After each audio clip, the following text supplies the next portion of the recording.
We continue with the story of Furkan and what it's like being forced to flee. So tell me then, after the coup happened, here you are, you're still a young adult. And what is it like when you know you have to flee? You know you're forced to flee your home, and not just you, but your whole family. Can you explain that to people? Well, in the first place, I was I was so small, like I was around like maybe 20 years old, maybe not even 20 when it happened. So I couldn't understand many stuff at that time. But my father told me like I should leave Turkey as soon as possible because something might happen. Because they have experience of the prior attempt and the historical knowledge about it. So he sent me to Taiwan with the first plane in 2 or 3 weeks. So I cut my vacation, and he couldn't send me to the airport. Like I didn't even see him when I leave the home because at that time, because of the attempt, there were no money, and he went to just sell to our car to like buy me a ticket. And after buying me a ticket, when he was coming home, I left Turkey land. It's been 6 years since then. So it's been 6 years since you've seen him then. Yes. Yeah, and that's hard. So go ahead. And I still remember my mother was she was very sad.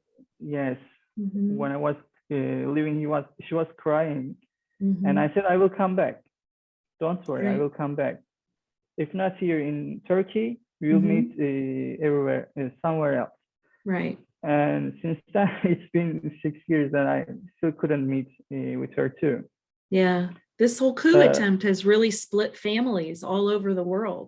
Yes.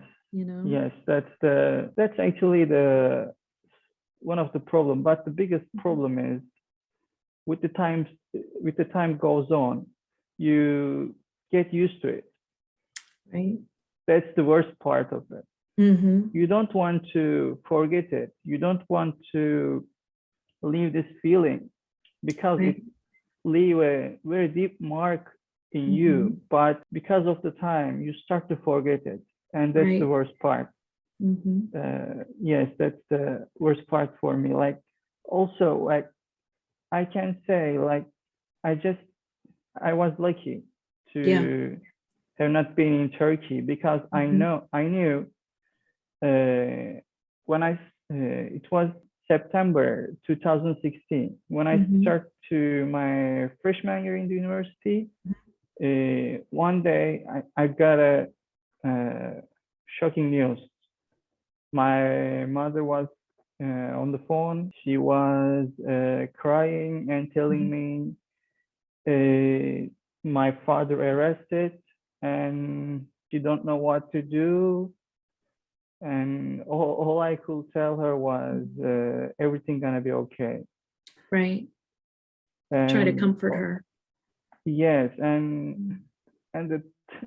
also my little brother, like he has a really strong personality that was a good trait for him, and that was our luck at that time. He helped my mother so much in that tough times to go through with it. And after that, like after 1 year or I don't know, maybe a few years later, I can't remember. But after a period of time, like my father got released, but he need to go to the police station for a signature every week. So that was kind of report. So that was another problem. He couldn't leave Turkey, and actually, when he got out from jail, like in the first, he established a new job for himself because he couldn't find anything. Nobody wants to hire him or want to help him. Actually, business was doing good. But the problem was the Turkish economy was not doing good. Right. So at that time, he decided to leave Turkey. Mm-hmm.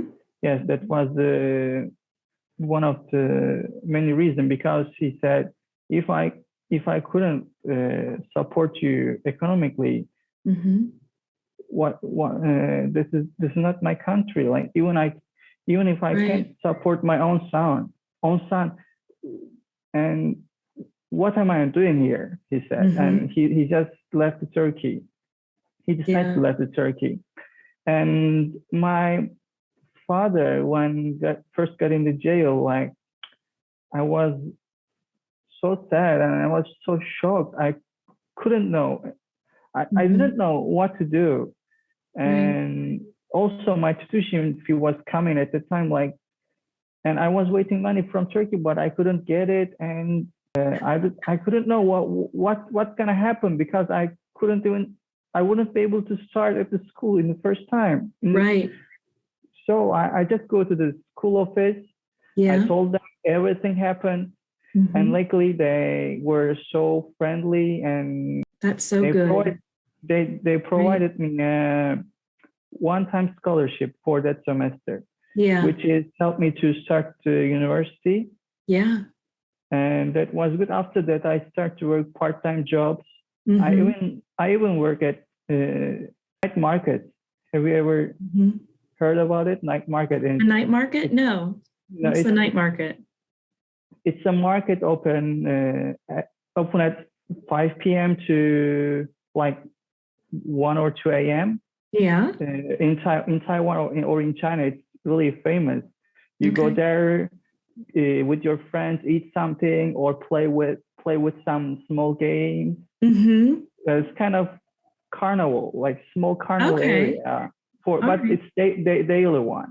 So like Mm-hmm. I was going to school on days like on till 5 p.m. and then go to the night market for work. Good work. And I was like working till 1 a.m. or 2 a.m. and going back to home at 3.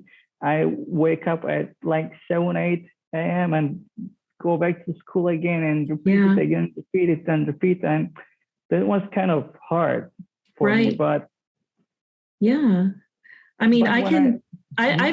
I've heard many stories, Furkan, just like very similar to yours, in the fact where you're young, you're somewhere else, away from your family, and when resources are cut off, mhm, here at such a young age, you have to figure out how to survive, almost, yes, really. And so I'm mhm, really glad that the school there was um, yes, was so great in supporting you.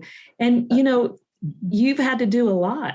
You had to study too, and complete yes, and yes. complete work and Also, all of like that. my school did so many things for me for Mhm. financially.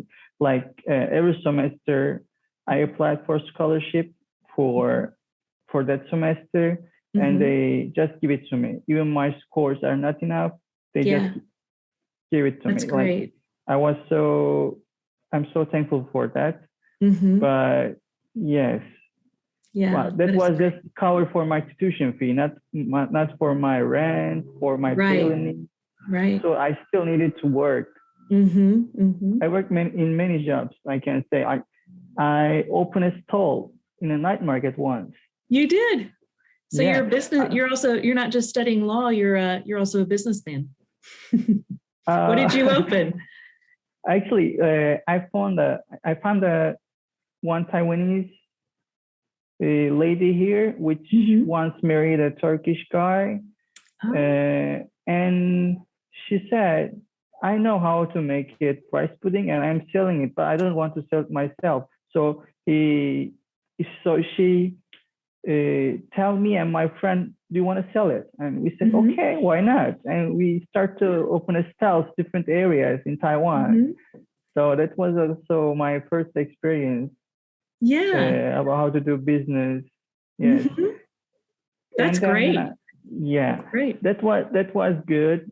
That the working times wasn't that late. I could go back Hmm. home at 9 p.m. or 10 p.m. But after that, I start to work at night market. Mm-hmm. which was a little bit late, especially if you work in Chinese New Year. Mm-hmm. Oh my God, it's so tired. Is it? I can Yeah, only imagine. I do know about Chinese New Year. So, yeah. wow, The that's great. Chinese New Year is the New Year for Chinese Mm-hmm. people, and yeah, it's Really kind of busy. yeah, it's really busy. They Mm. never work on that day, Mm-hmm. and they start holiday like before a few days, and after Chinese New Year, they still have holidays for a few days. So their Mm-hmm. Chinese New Year holiday almost 2 weeks. Wow. Wow, that's So great. long. Yeah, Well, that's that's great. great. That's great. So tell me, Furkan, tell me then, continue with us to part 5, where we talk with Furkan about his mother and her story of having to escape.